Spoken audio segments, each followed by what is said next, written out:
दोस्तों वो एक मामूली कपड़े के कारोबारी थे। 10 कर्मचारियों के साथ बिजनेस शुरू किया था। 1995 का दौर था। देखा जाए तो उन दिनों पावर का सिचुएशन उतना ज़्यादा अच्छा नहीं था और पावर कट के कारण उनके कारोबार में काफ़ी ज़्यादा दिक्कत आ रही थी। वहीं दूसरी ओर प्रॉफिट का एक बड़ा हिस्सा पावर को मैनेज करने में खर्च हो जाता था। ऐसे में उन्होंने विंड पावर की ओर रुख किया और बाद के सालों में वो विंड मैन ऑफ इंडिया के रूप में जाने गए। दोस्तों हम बात कर रहे हैं सुज़लॉन के फाउंडर, चेयरमैन और डायरेक्टर तुलसी तांती की। दोस्तों भले ही वो आज हमारे बीच नहीं है, लेकिन उनकी मेहनत का ही परिणाम है कि रिन्यूएबल एनर्जी के सेक्टर में सुज़लॉन कंपनी ने बड़ा नाम बनाया है। दोस्तों आज के स्टोरी टाइम में बात करेंगे तुलसी तांती की। One of the biggest names in India Inc. and a world-renowned expert on clean energy, Tulsi Tanti.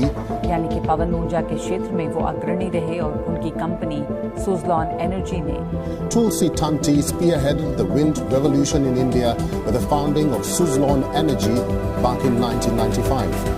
नमस्कार, मैं हूं मिस्टर स्टॉक।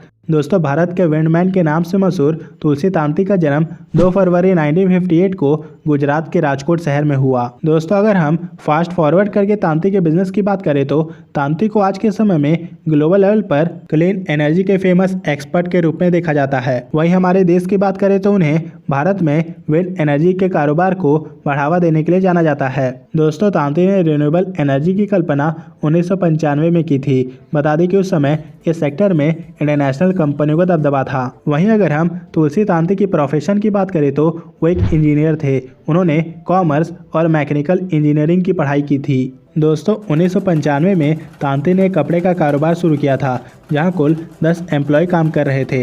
वहीं तांती का काम इन्हें मैनेज करने का होता था। वहीं दूसरी ओर उस समय लोकल लेवल पर पावर कट की समस्या चल रही थी, जिस वजह से कंपनी को कई चुनौतियों का सामना करना पड़ रहा था। दोस्तों तांती के कारोबार में बिजली की बढ़ती लागत के कारण कच्चे माल के बाद सबसे अधिक पैसा इसी पर खर्च होता था और बिजली का खर्च कंपनी के द्वारा कमाए जाने वाले प्रॉफिट को खा जा रहा था। और इसी समस्या का हल निकालते हुए उन्होंने विंड एनर्जी प्रोडक्शन में कदम रखने का फैसला लिया। दोस्तों तांती ने कुछ विंड टरबाइन खरीदे, जिसकी मदद से उनकी टेक्सटाइल कंपनी को आसानी से विंड एनर्जी अवेलेबल होने लगी। और उसी साल तांती ने फैसला किया कि अब वो विंड एनर्जी के कारोबार में खुद को स्टैब्लिश करेंगे और इस तरह उन्होंने 1995 में ही सुज़लॉन एनर्जी की स्थापना की। दोस्तों विंड एनर्जी के कारोबार में एंट्री करने के साथ ही सुज़लॉन ने मार्केट में एक नया बिजनेस मॉडल इंट्रोड्यूस किया। एक ऐसा मॉडल जिसमें अपफ्रंट कैपिटल इन्वेस्टमेंट के मामले में 25% जिम्मेदारी क्लाइंट की होती थी,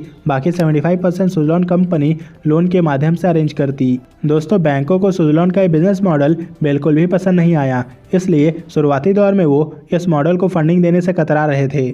लेकिन 2008 आते आते कई भारतीय बैंकों ने सुज़लॉन के क्लाइंट को इस प्रोजेक्ट के लिए फंडिंग देना शुरू कर दिया। दोस्तों अगर हम इंटरनेशनल लेवल की बात करें तो 2003 में सुज़लॉन कंपनी को अपना पहला ऑर्डर अमेरिकी कंपनी डेनमार्क एंड एसोसिएट से मिला। इस ऑर्डर के तहत कंपनी को 24 टरबाइनों की आपूर्ति करनी थी अमेरिका में। दोस्तों कंपनी का समय उस समय काफ़ी अच्छा चल रहा था और आप इस चीज़ का अंदाज़ा इस बात से लगा सकते हैं कि 2008 में कंपनी का शेयर 400 रुपये के भाव पर ट्रेड कर रहा था। दोस्तों आपको बता दें कि साल 2000 के बाद से ही क्लीन एनर्जी को लेकर दुनिया भर में चर्चा तेज हो गई थी। इसी बीच साल 2005 में सुज़लॉन एनर्जी का IPO आया, जो विंड टरबाइन यानी कि पवन चक्की बनाने वाली आगे चलकर भारत देश की सबसे बड़ी कंपनी बनी। दोस्तों इसके IPO को लोगों ने ग्रीन एनर्जी में निवेश करने का मौका देखा। सफल IPO के बाद अगले कुछ सालों में इसके शेयर तेजी से बढ़े और साल 2008 में ये 400 रुपये के ऊपर पहुंच गया। दोस्तों कंपनी को क्या मालूम था कि 2008 में जहां कंपनी ने एक नया रिकॉर्ड बनाया है,